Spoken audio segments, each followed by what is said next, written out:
Et voilà la mobilité augmentée, c'est ça. On est à fond les manettes. Là, on est à 8 km/h. Je m'appelle Didier Lespèce et donc je viens de créer une société qui s'appelle Mobilité Service. Et donc on vient d'ouvrir le showroom de la société où on présente des aides techniques, essentiellement des aides techniques à la mobilité. C'est essentiellement du fauteuil électrique. J'ai tenu à créer un lieu qui soit un lieu agréable, convivial, vif, avec la fresque qu'il y a derrière, on voit bien, c'est coloré. Là, j'ai voulu quelque chose qui a un peu une personnalité, qui représente ce que j'ai envie de voir dans la vie. On fait de la location courte durée, un jour, 2 jours, un week-end, la semaine, le mois. Et on fait de la vente si les gens, après, ont envie de prolonger l'expérience et d'avoir un fauteuil à eux. Vous pourrez essayer plein de fauteuils différents et puis en fonction de votre besoin, de vos capacités physiques, vous verrez bien ce qui vous convient. Eh bien écoutez, vous êtes bienvenus quand vous voulez. Il y en a qui sont très maniables mais qui franchissent mal. Et en général, ceux qui franchissent très bien, ils ne sont pas trop maniables et ils sont encombrants. Ça dépend de ce qu'on veut faire, ça dépend du besoin. C'est mon tout-terrain celui-là. Alors le showroom, il a été conçu pour permettre les tests de fauteuils.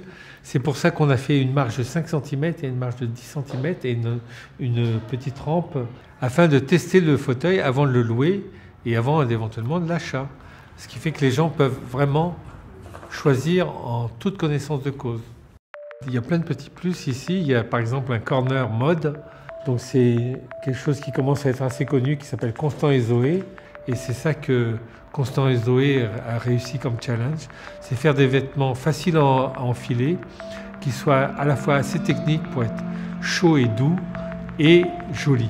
Le handicap ne se vit jamais bien, c'est jamais mieux, mais on peut le vivre autrement. C'est-à-dire ne pas être coincé chez soi, être libre de ses mouvements et de pouvoir choisir de mener la vie qu'on a envie de mener. C'était ça mon objectif, c'est de permettre à des gens qui sont en situation de handicap moteur de décider par eux-mêmes de la vie qu'ils vont mener. Comment vas-tu? Très bien.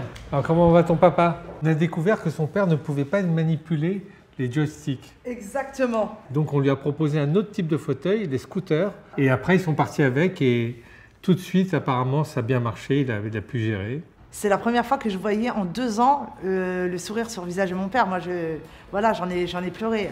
Là, il a pu reprendre la vie de quartier. Le lendemain, il est allé au marché. Et c'est exactement ça qu'on veut faire. C'est permettre à des gens qui sont à mobilité réduite de vivre leur vie avec leur famille, avec leur entourage, avec leurs amis, sans restriction.